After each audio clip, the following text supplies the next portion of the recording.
Trying not to. Woo!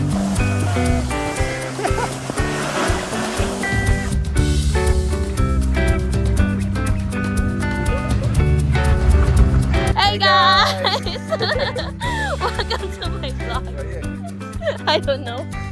But anyways, for today's video, like we wanted to share to you how you can study in Japan for free!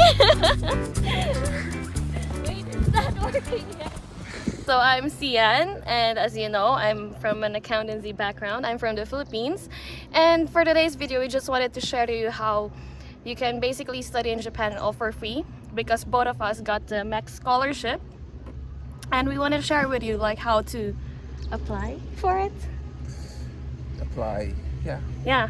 So question, are you paying anything to study in Japan? No, I'm getting paid to study in Japan. Ooh, such a sweet deal, right? What are you being paid for? No, like what are the benefits of the MEXT Scholarship for you? For Well, us? Your tuition fee gets covered. Your flight to Japan and back to your home country gets covered. And you get a monthly allowance, which is enough to live a comfortable life. Or you might want to work on the side. Yeah, like even for me, like I'm working on the side so that I can finance my hobby of snowboarding. So yeah, so now we just have to play first, but stay tuned because we'll tell you more about the MEXT Scholarship when we are in a safer place, I would say. Are you ready?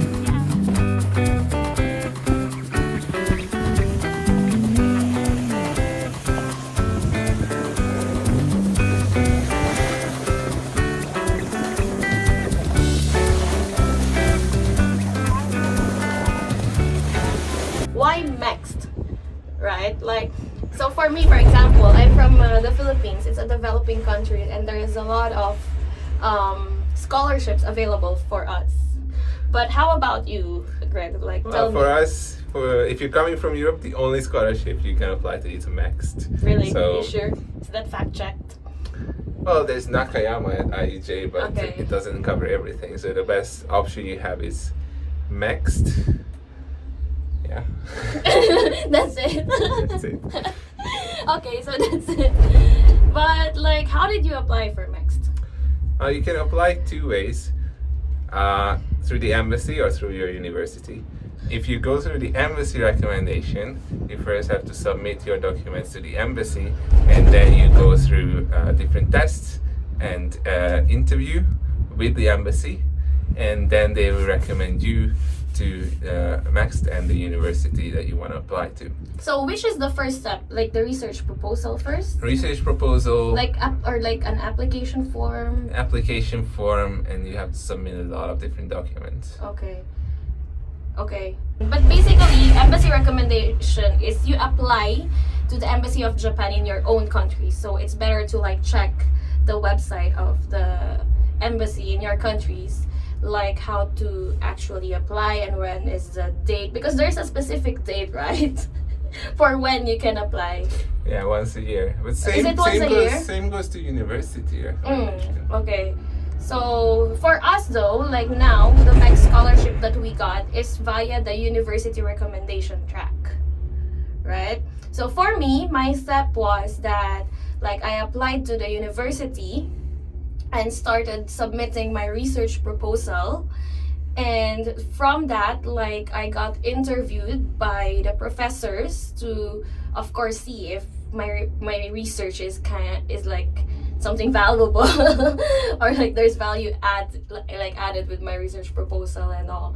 So like after all the thing, like submitting the application form to the university, submitting my research proposal, after the interviews with the professor, that is when the university decide if they will recommend you to the MEXT Scholarship or not. So my interview was like February, and then by March I got the result of whether they are recommending me for MEXT or not. So I got the recommendation, and I still had to wait for June to receive the to know if I actually passed, because they will recommend you but you still have to wait for MEXT reply, right? Yep. If you are if you receive the scholarship. So I had to wait until June, and then that's when they notified me that I passed the MEXT Scholarship. And here I am in Japan, almost graduating. So how about you? What's your step for the university recommendation? It was pretty much the same. I had an interview with the professor, and then I got the confirmation that I got accepted by the university, and they recommend me to MEXT. And from that time, it took about 4 months until I get confirmation from MEXT. Yeah, same. Pretty much the same. And yeah, like pretty, like it was kind of like at that time when we got accepted to MEXT Scholarship, it was 2021. There was still a lot of restrictions, but the good thing about this scholarship is that it's government sponsored, so it was not It's in our passport. Government scholars. We are government scholars, and it wasn't too difficult to enter Japan because come on, the government is sponsoring you to study in Japan. So that's pretty much. It's so prestigious. It is, I would say. It is nice. Like it's nice. Okay. Okay, so now we're going to talk about who can apply for MEXT Scholarship. So, like any background is okay. Like MEXT has really no like limitations as to what background you come from or what kind of research you want to conduct. So for example, I'm coming from a business background, from accountancy and finance background, so that's okay. Stop doing that. And your background is international management, right? And we have a lot of co-scholars who are in natural sciences, social sciences, so it's really diverse, and you just have to like look for a program that suits you best. What program can you look for? Undergrad. There is scholarship available for undergrad, although it's very limited.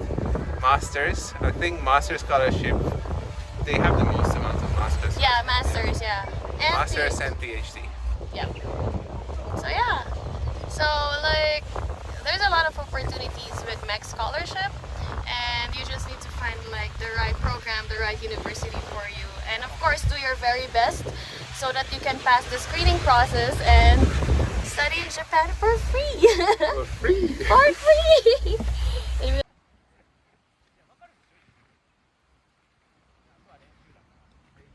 So do you have to know Japanese to apply to university in Japan?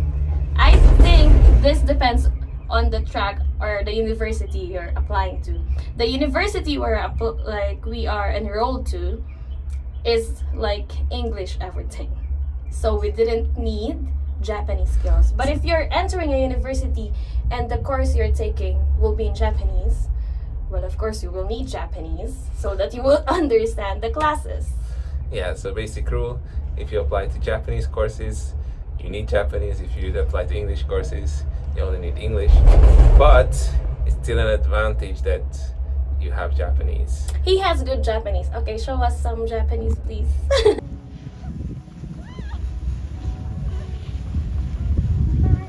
Okay, next one. So, question, is MEXT money or MEXT stipend enough to cover your living in Japan?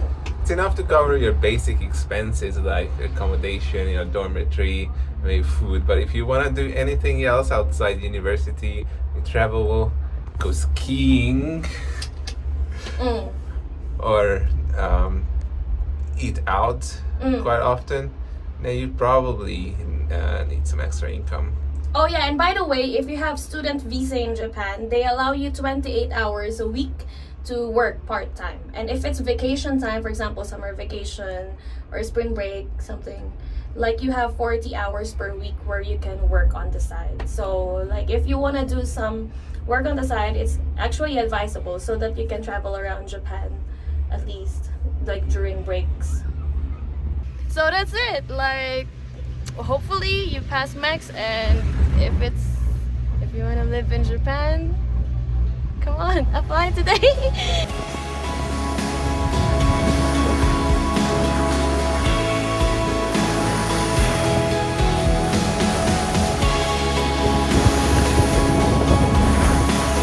Comment, subscribe.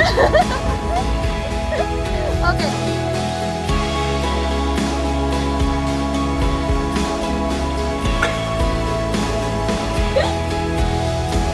This is our last one.